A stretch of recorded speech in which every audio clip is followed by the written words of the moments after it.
photographer. But anyway, I'm going to unbox this thing now and we'll have a look inside. Using a sharp knife to start with. Here we are. There's a little sort of shape here to put your thumb in. I'm going to use the knife here so we don't damage the box too much.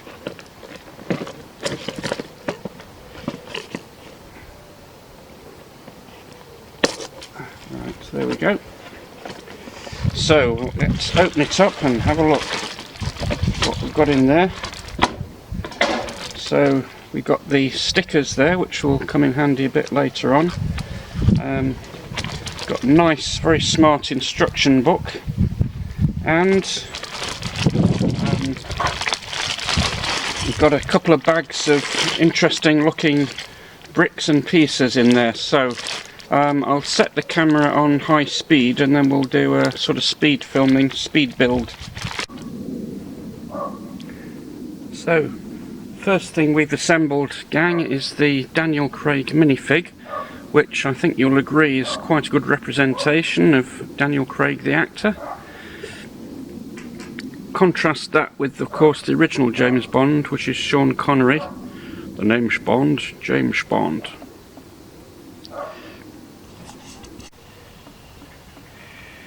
Okay gang, so I think that's the first part of the chassis completed. We've got what looks like the gear stick there, so I'll start the next section.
So gang, at this point we had a bit of a technical disaster in the sense that my camera and my computer can't handle even quite modest amounts of data. I had intended to do some longer sequences and then speed up the film for the build, but my computer let me down technically, so I've had to scrap a lot of the footage. I've spent 4 hours this afternoon filming and had to scrap most of the footage and sort of start again using much shorter clips, so apologies for that. So what we can do is show you the progress so far on the car. Pretty much most of the chassis and the sort of ground part of it is finished. I'll do a bit more work and then show you the rest of the car a little bit later. In the meantime, I think I'm going to have a glass of lemonade at this point to sort of cool me down a bit. It's been very hot today and it's been a very stressful day as well, so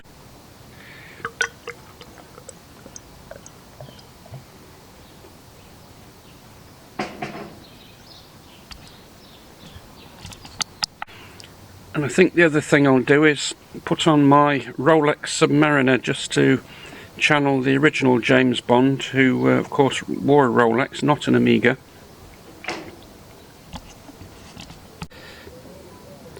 One thing I have noticed, gang, is that for this build, Lego have brought out some quite individual bricks here, such as the back of the car, which is a sort of completely moulded brick and which is a brand new Lego piece effectively.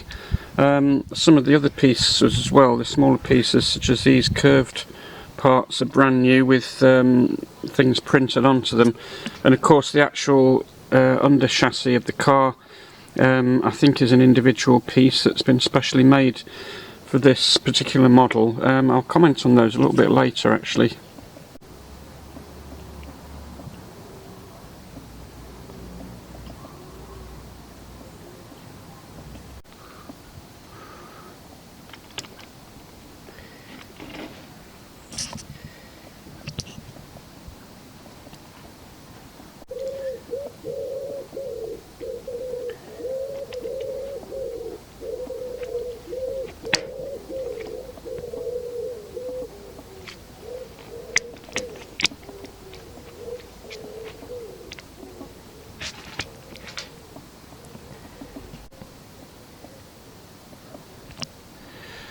Well, the car is finally finished.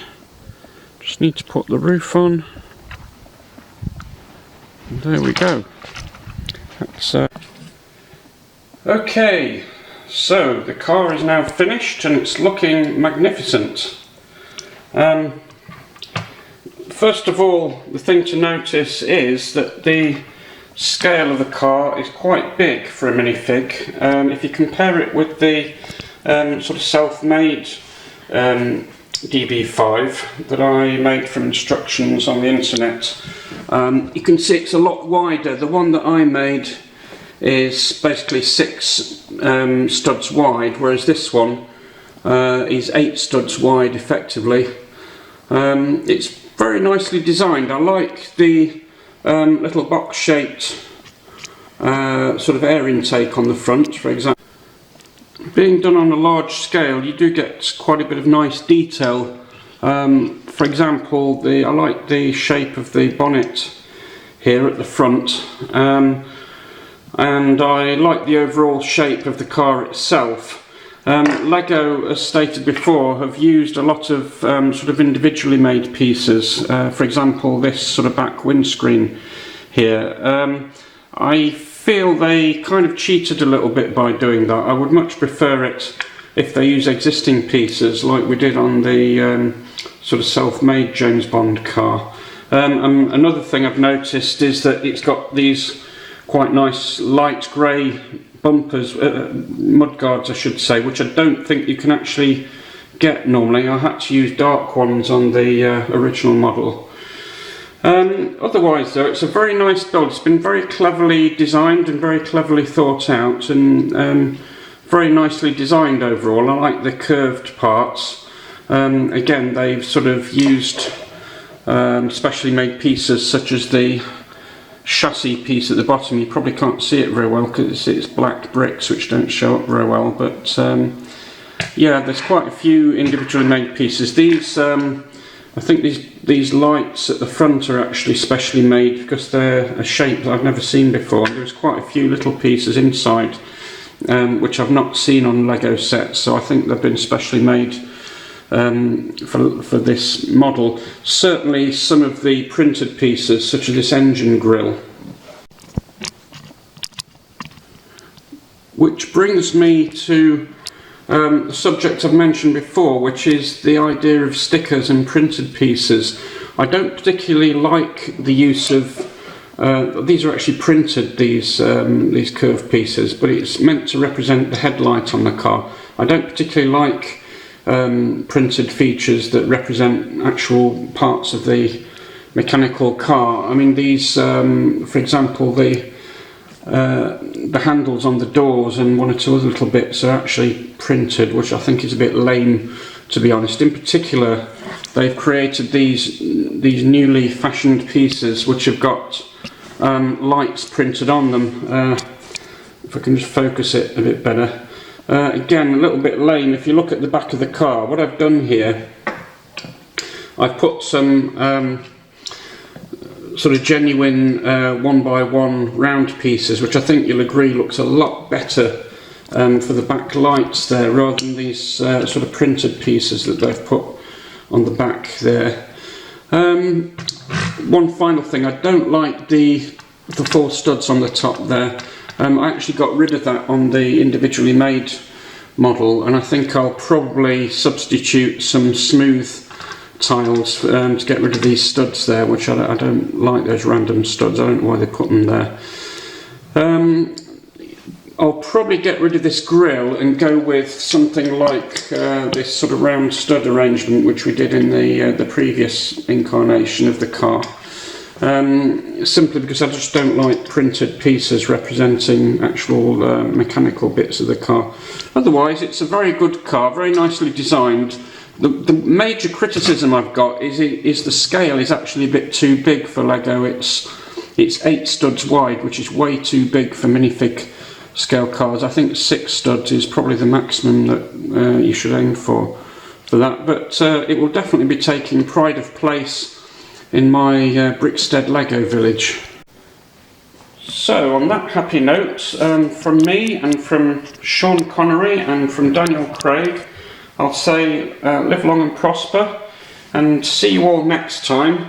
Can you give me a like, and if you can, subscribe, because it helps my Lego stats on YouTube. So see you all next time.